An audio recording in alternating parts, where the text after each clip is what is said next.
Did you know a broke Malaysian socialite stole $4.5 billion from his own country, then used the money to make a Hollywood movie about stealing money?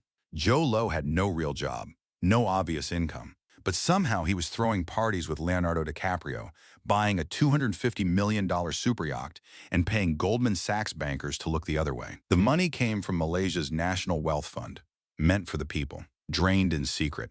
Then he co-financed The Wolf of Wall Street, a film mocking the exact crime he was committing. The prime minister went to prison.